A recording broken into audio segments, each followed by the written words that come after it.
And we're back with our top 8 coverage of the Battle Spirit Saga event. How are you going, Max, after that break? Yeah, pretty good. I'm nice and refreshed, ready for an exciting top 8 today. That's great. You had a lot of chips, though, didn't you? I did. Oh, the chips downstairs were beautiful. I can agree. The chips were great. See, Max had normal chips. I had loaded chips. So, me being me, I needed a little extra. Yeah. So today we will be streaming top 8, top 4, and the finals. We've decided which games we will stream, and we've got some good ones coming up for you. Definitely can't wait. And we're just getting set up now. We're going to have a bit of a player interview. And once they get that all sorted, we will be getting into that top 8 sort of match there. So we'll have, I believe it is 2nd and 7th on the stream for the first one. Yep, so the 2nd place finisher and the 7th place finisher in Swiss. And then our top 4 game will be the winner of 1st versus 8th and 4th versus 5th. Beautiful. Definitely can't wait for that. And it is going to be, that sort of, much more exciting stream, especially being in the top 8. You're going to see the players that have actually put a lot of time and effort into this game and into what they're doing, and we'll see much more skillful gameplay. Yep, indeed.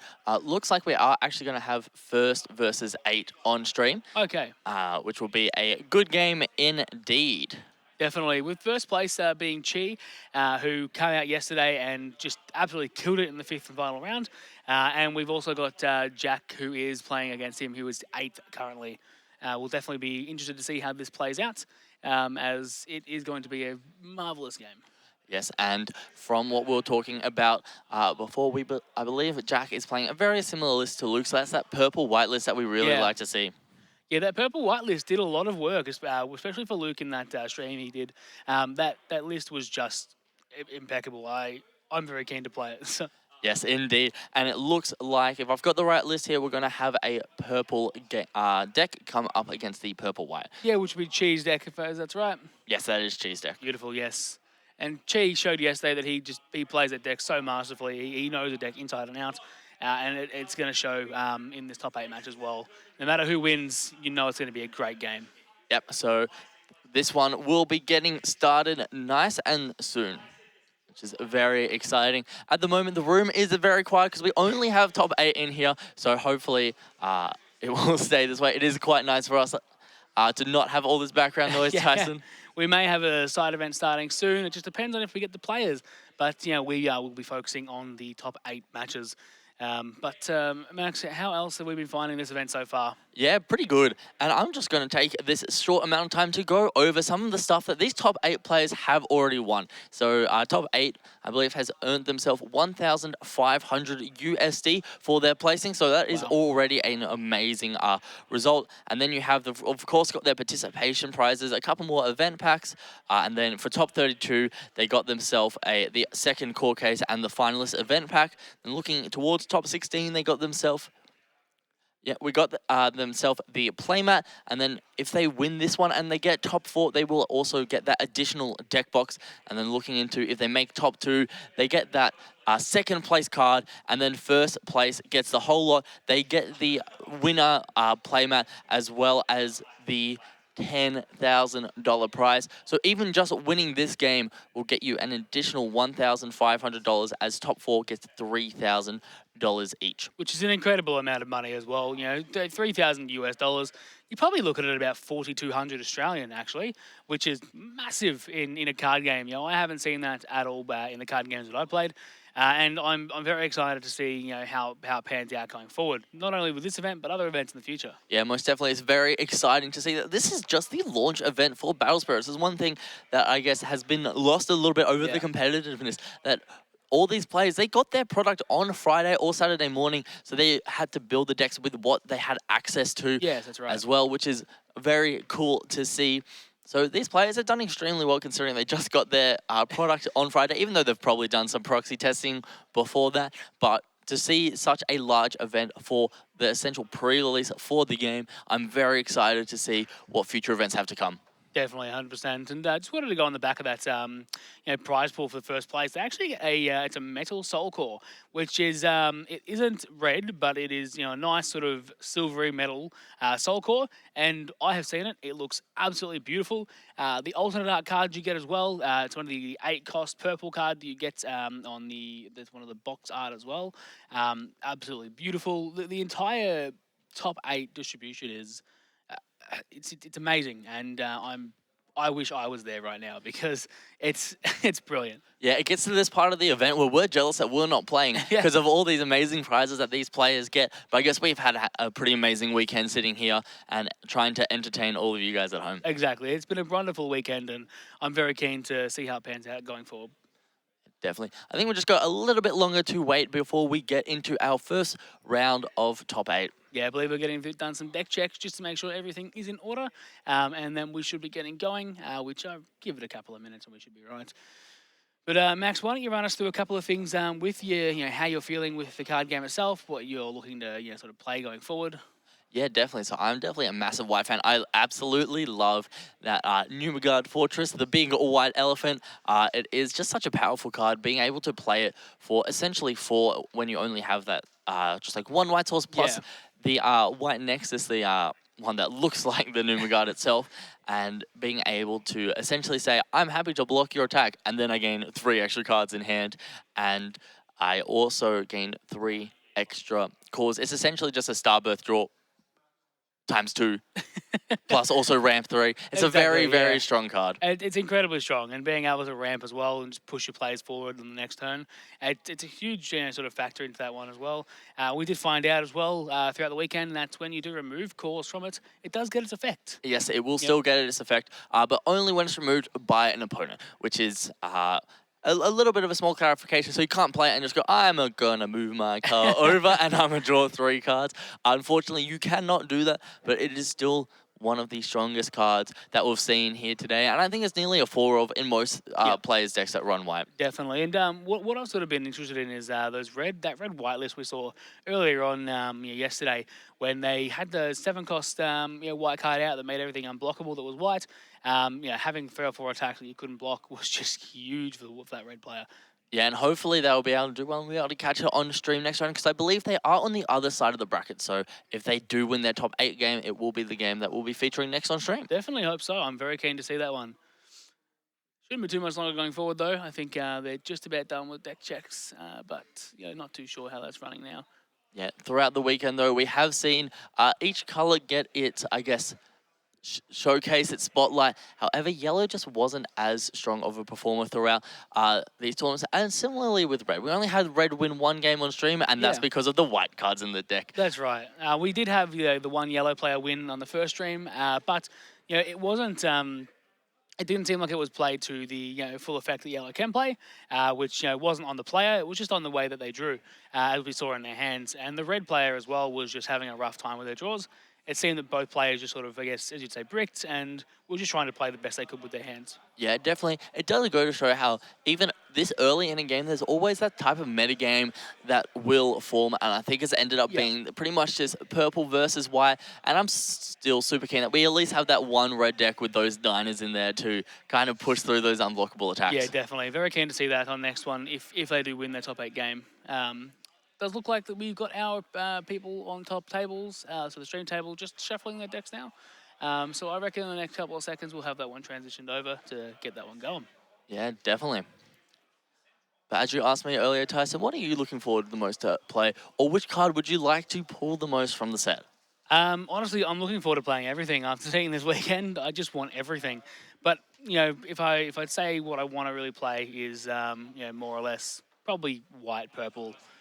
Seeing how cool that was yesterday and what we're going to see today from Jack, it's very, very interesting. So we'll get going and seeing that. We do have Chi on the left and Jack on the right. It was Jack playing the white-purple and Chi playing, what was that, Max? Chi playing just straight purple with a couple of those classical splash cards such as the Burning Force and the Starbirth draw. That's right. And we did see Chi say yesterday that he had a couple of the tech cards for white because white was a very hard matchup for purple. But he managed to pull through on that last stream. Yeah, definitely. That was one of the games where we thought that white was going to be in the advantageous spot. However, Chi was able to show us how strong purple can be into white. So I'm definitely extremely excited to see how this game progresses. Definitely, so am I. Looks like we're just getting them all to cut their decks, and we should be ready to start in a moment. Yeah, cool. just double checking some things now. And it looks like these players are ready to get go. We've done the cutting and we are ready to start. Stop playing. Start playing. Thank you for finishing my sentence. I just completely blanked there. We will have Chi on the left and Jack on the right, as we said. Looking at Chi's beautiful new Dragon Shield sleeves as well. I don't think we've pointed this out yet, but the playmat that we've got for the actual stream, it's a beautiful playmat. Just the way it's laid out, so simplistic, and with the Battle Spirit Saga, logo on the front, I love it. Yeah, it is a very beautiful playmat. So big congratulations to our tournament organizer, Scott, for organizing that for us for this event. And it looks like Jack has decided to mulligan his hand, and Chi has just gone, yep, I'm going to keep that and go to 5 cards in hand. Thank you, Jack. So we will see the start of this game go really quickly, as this is the first game of our top cut. Beautiful, definitely good to see us going. We do have 60 minutes on the clock. I'm not too sure how we're going to go with the top tables of the very last game. That might be timed, but I'm not sure. Yeah, so the big difference with time in the top cut is in Swiss, we will allow ties. However, if we go into time in top cut, there will be some tiebreakers come into it. Yeah, definitely. And we see the first play here down from Chi. He just plays the Smoke Purple Valley, which will let him draw cards every time that he removes cores from his opponents. We do have Jack pulling down his own Nexus, which is the one for the Giganto Elephant. That will reduce his cost and possibly going to set a Absolute Ice Shield in the burst, but sort of maybe backtracking there, might not want to do that. He does have the, I believe it is the Dream Bomb? Dream Bomb, yep, to put in there as well. Just sort of trying to figure out if that is his sort of line of play. Yeah, both of those cards, I believe, do have a burst effect that when you lose life. So they do trigger at the same time. And it looks like he kept, is it the Absolute Ice Shield in hand? He did, yes. So we see the Camelot Knight come down. It does appear that Jack hasn't had the greatest of opening hands here as well, especially after mulliganing. So we'll have to see how he makes do with his hand. Yeah, it is now an interesting position for Chi to be in. He could go, you know what, I'm going to go and push for some early damage. Or the other option is I don't want to give my opponent too many of these cores. So it looks like we're just going to be going for some early swings here. All right, so Jack's opted not to do the burst effect and just going down to 3 life.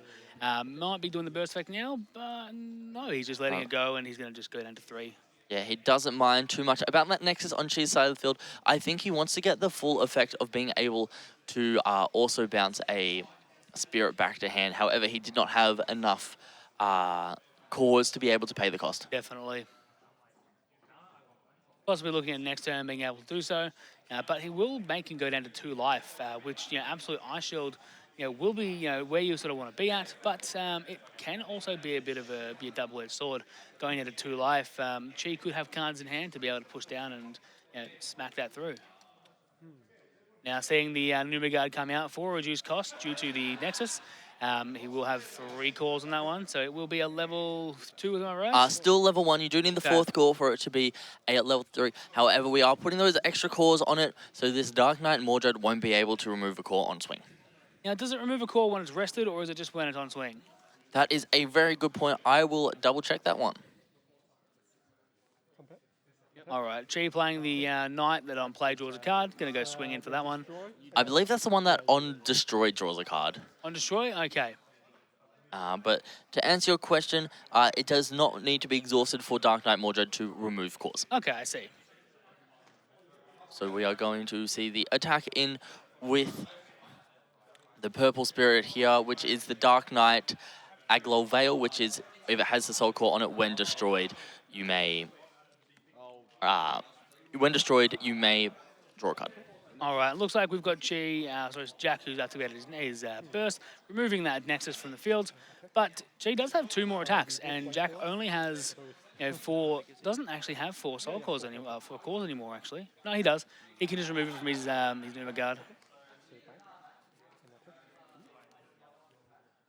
We do see Jack go down to 1, which means his Absolute Ice Shield that we see in hand won't have much effect at all in this first game. Yeah, it's going to be a very rough one for Jack. We might actually see the end of the game 1 just on the next attack from Chi, because it is going to be incredibly difficult for Jack to push through. We Yeah. have seen his hand, and there's not much in there that he can use to defend. And if Chi can get through, 2 or 3 more attacks, then Jack's in a really rough position. We're definitely going to see Jack put a decent amount of these cores on to his elephants. So he gets that extra refresh stage to try and maybe go for the block, plus the absolute ice shield from hand to be able to stop at least one other turn. But he just doesn't have enough cards in hand to really last too much longer. Exactly. That absolute ice shield will give him one more turn, but it doesn't look like that's actually the case. Jack is just going to play and remove. Yep. Okay. Cool. So Jack has just paid 8 with that one core. He has left remaining, and he's removed all his cores and remove them around, so he does have enough on this Fortress Guard to get the extra refresh where all of these cores are going to go back to hand at the back to his reserve at the end of turn. That's right. So now he's going to be able to block with one of them and use the absolute ice shield, but that also does mean he's sort of left open for an attack the next turn if he doesn't draw another ice shield. Yeah, but we do see Chi doesn't have too many cards in hand to redevelop a board, so it could be a very quick turnaround here, but both players are definitely on the back edge as we haven't seen too many cards been able to be drawn outside of just the normal draw step. That's right. We have, as we've been saying the entire weekend, you think that someone's going to win, and then the next moment they've just turned it around and are able to pull back. Chi looks like he's deciding whether it's worth spending those cores to play that purple Smoke Valley, which will allow him to draw cards if he's able to remove some cores.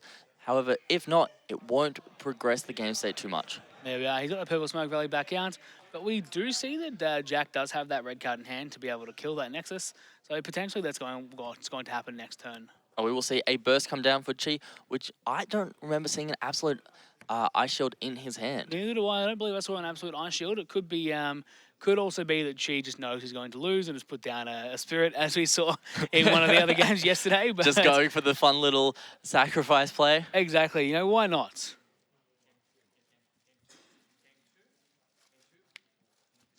All right, Chi just sort of figuring out what's actually going to be happening here. He's just taking his time, which is completely understandable.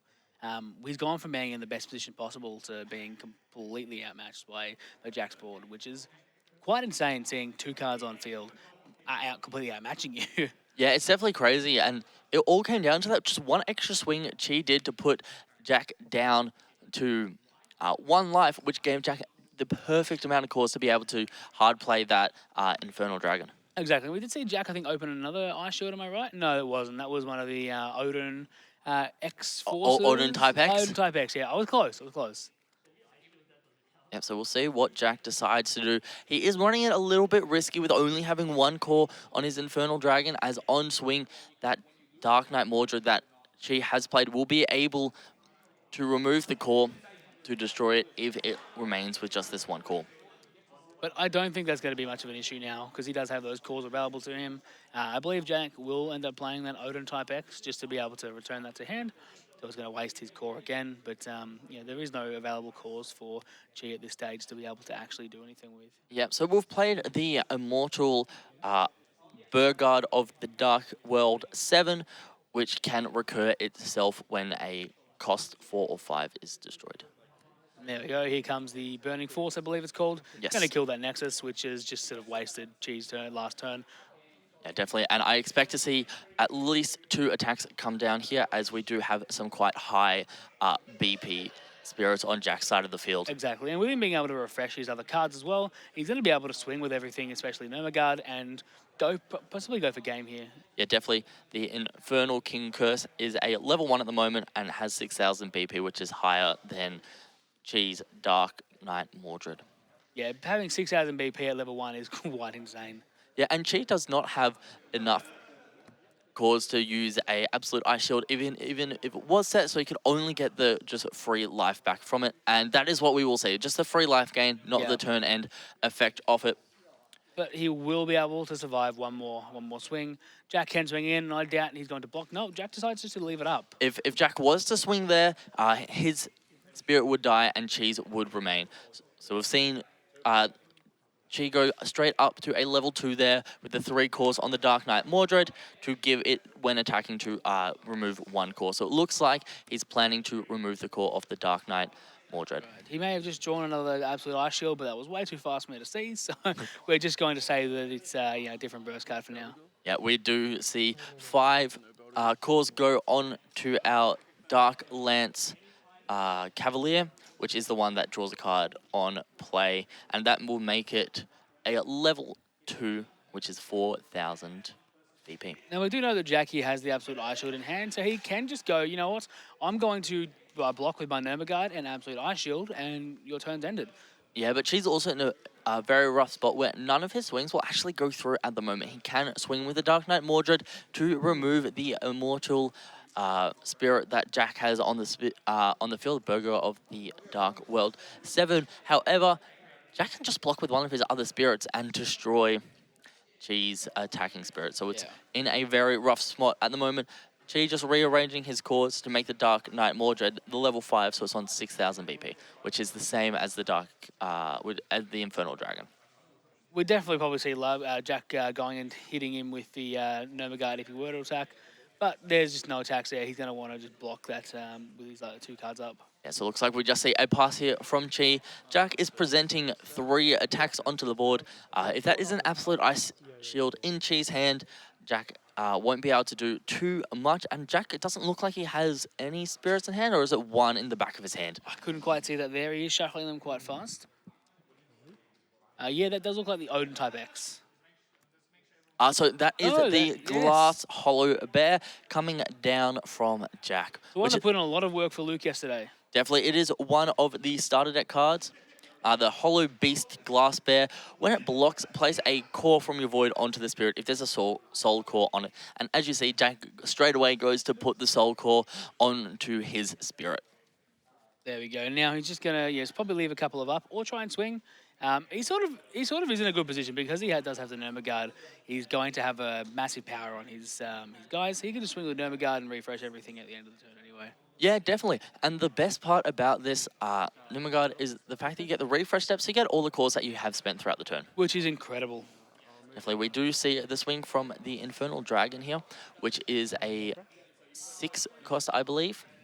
Sorry, a 6,000 BP. Oh no, we've got is that 4 spirits on it, Tyson? No, it's gone down to 1. Gone down 1, all right. And Absolute Ice Shield coming out. And that will just essentially be the end of the turn. We will go into the refresh step. So yeah, that Infernal King Curse Dragon is a level 2 at the moment with 9,000 BP, and it does have a when attacking effect to remove all cores besides 1. Right, now he does have the Bishop, who is going to remove all cores but 1 from every one of his opponent's spirits. If he does have that dragon, he may be able to pull it out with just a dragon and clear his opponent's board. But we do see he doesn't have enough cores in reserve, but can use the ones on his spirits. Yeah, definitely. And Chi here being able to swing with the Dark Knight Mordred to clear whichever one of Jack's spirits that he wants. And what Chi does know is Jack does still have the Absolute Ice Shield in hand, so even if Chi presents 1 more attacker, Jack will be able to survive the turn. That's correct. But Jack still only sitting there with 2 cards in hand, which doesn't present too much of a threat. But I think Chi as well is only with 2 cards in hand. So this game just comes down to a battle of the minds with the current board state. That's right. The only card that Chi needs to win is that dragon. But it obviously doesn't appear that he has it, as he would have just immediately slammed it down after playing Bishop. Yeah, even then it can be hard because it will be a rough... as Chi will have to essentially destroy all his own spirits to play it, as he doesn't have too many cores remaining. That's correct. But even just killing his entire field, he'll have that 1 card on field as well, which will be enough to be able to kill Jack as well. That is very, very true. Just doing some mental math here, just figuring out what he wants to do, which is completely understandable at this stage in the game.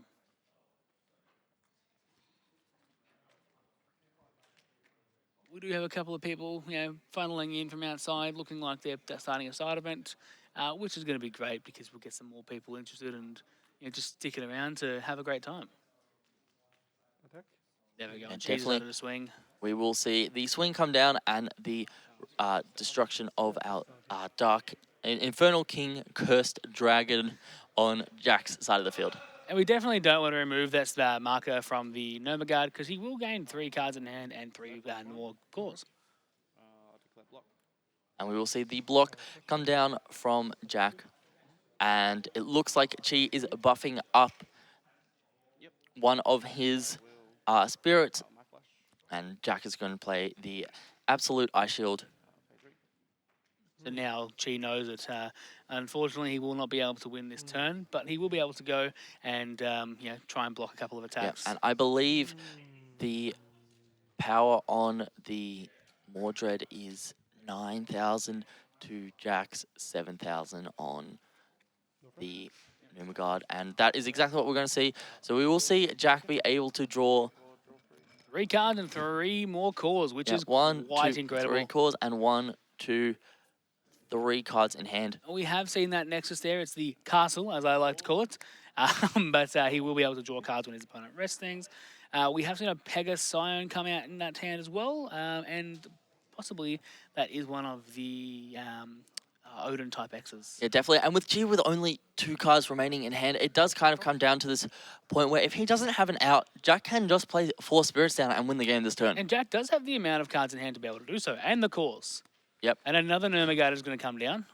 So that was one of the cards drawn off the other Nurmagard to just show how powerful it is that the draw 3 cards effect. And Jack is playing very smart here, putting those 4 cards on the Nurmagard. So even if he doesn't kill Chi this turn, he will still be able to refresh all of his spirits and have a strong defensive turn. Exactly. Well, you do see he'll play the Pegasion now. I've got a good feeling he will. And probably the Odin type X, and we'll secure this game from there. So 2 for the Pegasion with that 1 call there. 3 more cards in hand. Here's another attacker, which looks like another one of the, I forget its name, but the one on the left that Jack has with the Soul Core on it. The Hollow Beast, Hollow Beast, yes. Glass Bear.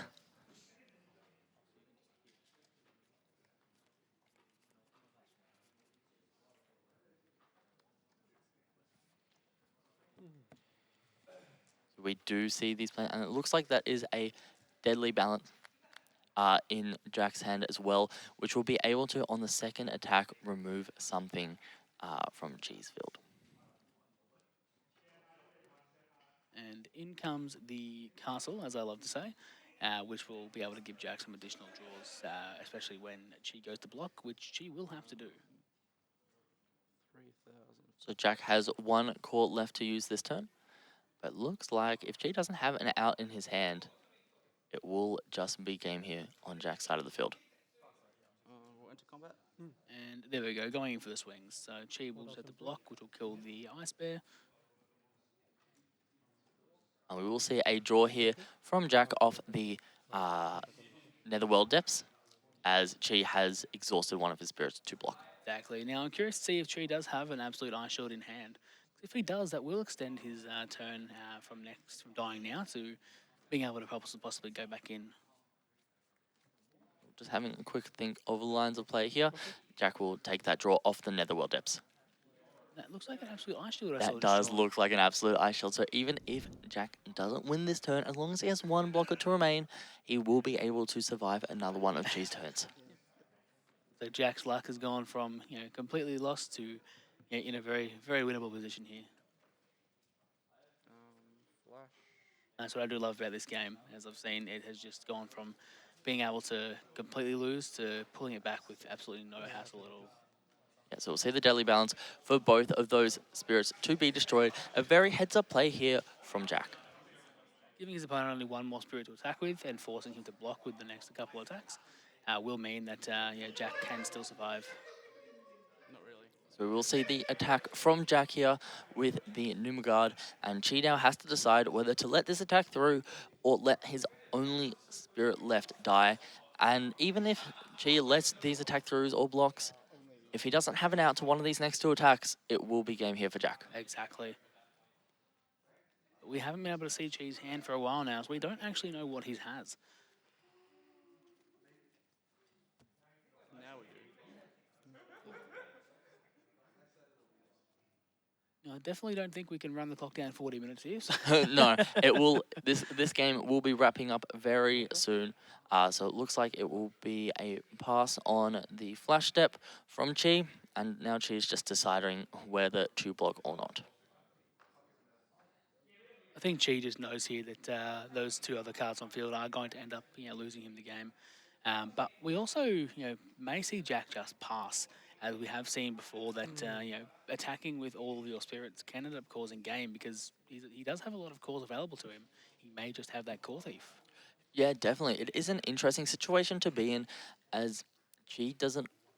G is kind of sitting there thinking, which could get inside Jack's head a little bit. Just like, do I? Does he have the out? Is he thinking whether to use it now? Is he thinking whether to use it later? But it looks like we will just see the block and we'll see the draw from the Netherworld depths. Exactly. Now we're probably going to see Chi. That does look like a core thief in hand. Am I mistaken, Matt?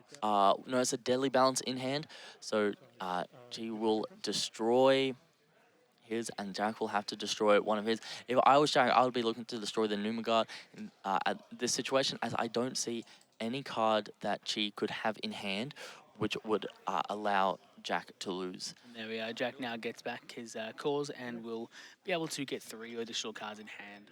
Yeah, and as we said before, as long as Jack has one blocker on the field, we do see the Absolute Ice Shield in He does hand. have the suppression as well, so he's basically got essentially 2 absolute ice shields.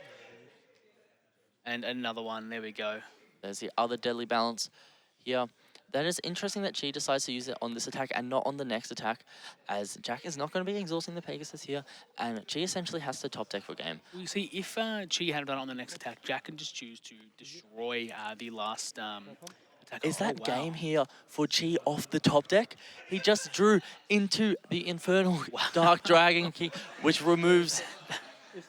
That is... Jack goes for the draw off the Numagard and just picks up his cards. That Chi is shaking his head there with the top deck of a century. That is the biggest top deck I've ever seen in my life to go into the first win for top 8.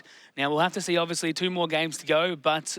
My God, that was an incredible first match. Yeah, that game was running so close. Jack was in an advantage for such a long position of the game until Chi comes down with the Infernal Dragon Dark Cursed Dragon. These names are really long and sometimes harder to pronounce correctly, which Jack was able to use to get advantage at the start of the game, and Chi comes in and uses it himself to win game 1. The 2 deadly balances in hand is really what won Jack the Chi the game, I believe, as being able to kill just 2 of his characters for absolutely no value basically to Jack. It was massive on his end. But the top deck, my man, the top deck. Yeah, Chi was definitely, he knew he could survive the turn, but he didn't know whether he could survive the game. And as we see there, Chi was just saved off top deck. I don't think any other card besides a removal would have it would have had to be a removal that was also a spirit. Exactly. We do have a couple in Chi's deck, which was that one, and we have the cards with when attacking spirits as well. But either one of those, if he didn't draw, it was just going to be game for Chi. Yes, it is a very rough one. And I think the only other reason it works is the Infernal King Cursed Dragon doesn't select something. It removes cores from all spirits, and that Pegacyclone did have armor red purple. So no other cards in Chi's deck would have actually been able to get around that effect. That is which true. Is incredible to think about. The one card that Chi could have drawn into was the card he drew into to win that game. Oh, what a brilliant game. I'm very keen to see how this goes forward. We do know that obviously Chi was just baffled by the fact that he was able to win that game, but winning off of a top deck is even more hilarious. Yeah, and we can see that he is still shaking his head out of disbelief of winning that game. But we will be going into game 2 here, and it does look like the time that Chi took those last couple seconds to make sure he deadly balanced the right attacks. And I think in that last turn, we saw 3 deadly balances be played. Jack played 1 himself, yes. And then Chi played 2. Just shows how strong of a card deadly balance can be. I sometimes wonder what goes through the judge's head when watching these games. Because they're just there watching them being all silent. I wonder how they think, when he saw that top deck, what was that judge thinking? Yeah, definitely. I think Jack is just going for a last quick change in the sideboard. Just probably had a quick extra thought there, and it's just like, oh, actually, what would be a really good idea? This would be, and it looks like Chi's going to reconsider sideboarding as well. But after both players shuffle their deck, but hey, it happens sometimes. Well, we do know that both Jack and Chi are seasoned card game players. So they can have these last-minute thoughts where it's like, maybe I do actually want to go into something different. And, we can't really sort of pick up what they're thinking because obviously there's a reason why they're there and we aren't, Max. Yeah, definitely. And the other important thing to know is while these are season card game players, they may not be used to the fact that you can add extra cards into your deck when you sideboard, which Yeah. is a really unique mechanic that we have here in Battle Spirits, that you don't have to remain with the same amount of cards at the start of game one as you do in the middle of the game Yeah, two, for I have example. played close to 13 card games now, and I've never come across a rule where you can sideboard more cards into your deck. Yeah, definitely. I think you can do it in Flesh and Blood, which is another one of those games that has an interesting sideboard rule. Okay, looking like Jack just sort of figuring out if he wants to keep this hand. Looks like a couple of really high cost cards, two of those castles in hand. Yeah, it's a bit of a rough opening hand because Jack does have an 8 cost, 2 6 cost next. We do see a good top deck from Jack here, which is one of the purple spirits. And this purple spirit will allow Jack to play those Netherworld depths that we see in his hand a little bit cheaper. And what he does realize, very correctly so, is that these matchups are going to take a while, so you will have time to get up to those purple Netherworld depths. Definitely will. So we see Chi placing one of the knights on the field and a burst card. Now, not going to see much defense in Jack's hand. He does have the 2 Netherworld depths and a bunch of the 8 cost, 7 cost Alk as well, and a Burning Force? burning force. That's right. I kept thinking burning slash. I'm like, that isn't right. We will see that Jack be very grateful for Chi to attack in this turn, as it will put Jack up to 5 cores to be able to play that Netherworld depths because he does have the purple spirit on the field. Exactly, and again, you've just got to sort of figure out with how you want to swing with this game. Being able to give your opponent these resources, you just never know if they're able to, play a card or not able to play a card if you swing into them. Yeah, so we will see the Assassin come into play, which on swing is able to draw a card if it has that Spirit Core on it, and Jack will also draw a card because of the exhaust effect from the Netherworld Depths, which is very interesting. It's quite a big contrast from last game, where neither of these players had any cards in hand, and we saw it go even down to the top deck. That's right. And Jack will just decide to block as he wants to stay on a relatively high life, and he did decide to block because he wanted to try and get his opponent to attack one more time, so he gets another draw off those Netherworld Depths. Definitely, and he most likely will be playing that next Netherworld Depths there. But actually, I can't really see that happening, to be quite honest, now that I realise what his board state is like. He can just play a couple of cards and swing in for game next turn if Jack doesn't have anything to be able to counter that. Yes, this is a very similar situation where we saw to last game, where Chi's able to develop a board with a couple of these draw cards extremely early on and be able to pressure Jack to have an answer. That's right. Now, I don't know what the card that is that's just come down there. If you're able to pull that one up, Max, if you can find that. I will most definitely try. Is that the Odin type X that we've seen I don't before? believe so, but... I think that is a Gun Knight heavy barrel. So when destroyed by an opponent, select one of your opponent's spirits with a when summoned effect and return it to the bottom of their decks. Not bad. Yeah, definitely be able to return on that knight that Chi has in the field at the bottom of the deck. Which is handy. So I believe that Chi would want to swing in with the knight first, so that he isn't risking a free attack, basically going. Yeah, it will be interesting to see whether Chi decides to even attack in the first place, as Chi could just take this turn to set up his board a little bit. Definitely can. Now, I believe I do see the 6-cost dragon in Chi's hand. No, I think I was wrong there. He does have the... Okay, wow, that's it. He's just going to discard essentially 4 cards in hand to remove that Gun Knight heavy barrel that we saw Jack just play down. He did not want to have to deal with it, and he's just going for game here. He has 3 swings on board. He's going for 1. He's just seeing whether Jack has any outs in his hand because he has no cores left. Yeah, it doesn't look like Jack is able to actually go through it. This might be the end of top 8. So we will see a draw here from Jack. Yeah, he does have 3 additional cards. He does have the 1 core on the Cursed Knight, so a Deadly Balance won't even do it because Chi can destroy one of the already attacked, and this is the swing for game. And we'll see the draw from Jack. And that's game. That We've is got game Chi from taking Chi. out top 8. That was an incredibly quick top cut from Chi. A very smart decision to be able to remove Jack's only blocker, develop all the attackers to be able to win super quickly. Now, as we said, Chi has played a lot into white, and Chi has done an incredible job here. Now, if we're able to, we might look at getting a player interview for Chi, if you'd like to do that, Max. Yeah, I'll be more than happy to have a quick interview here with Chi, who was able to win incredibly quickly in Game 2 after having that amazing top deck in Yeah, Game 1. definitely. Definitely keen to get him on stream again if we can. If we can't, no stress.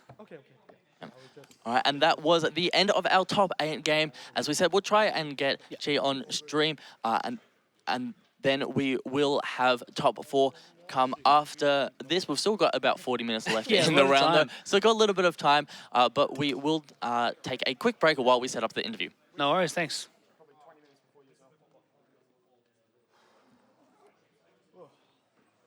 Hey guys, been so good? Enjoy the day.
Hey guys, we are back and I'm here with the winner of our top 8 match, Chi. Yeah. Well, first of all, congratulations for winning your top 8 match Yeah, and thank into you. top 4. Yeah, thank you, thank you. So you had a purple matchup into white. I know you've said before that you had a lot of practice into it. Were you confident going into this round? Yeah, I'm pretty confident, but my opponents got a different build. He mixed some purple card in the deck. So in the first game, he got the Cursed Dragon, which I didn't expect at all. So I'm in a losing position. Then at the last round, the only card that I can draw is the Cursed Dragon. then I drew it, then I win from that. Yeah, that's just pure luck. Yeah, how did it feel to top deck the only card, as you said, in your deck that was able to get you the win there in game one? Yeah, it feel really good, but I feel really sorry for my opponent. Yeah. No, it was definitely a great game to watch, and those two deadly balances in your hand at the end of game one saved you at the Yeah. end there. So that was an amazing game to watch. And the game two, you killed him on something like turn 3.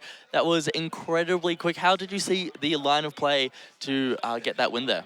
Yeah, because it was like I was trying to play aggressive against white deck because I was trying to kill them before they can build a Broadway. But um, my opponent got the purple card on the board first, so I realized that if even though I attack, give core to him, he cannot do a lot of things because there are only a purple symbol on his desk. Um, and the final turn, I got the core fifth, which can stop him from playing anything other than deadly balance. So I think it is a goal. So I just ran through it. Yeah. Yeah, definitely. You took that risk, and I don't think you had enough cores to play Deadly Balance on the first swing, and then anything after that, you could have just killed your exhausted He can actually spirits. play the deadly balance first ring because he got 2 symbol. You are very, decks. Yeah, you yeah, are yeah. very correct. Well, congratulations a bunch. Good luck for your game in top 4, and hopefully we'll see you in the streams for the finals. Yeah, thank you, thank you. Thank you very much, guys.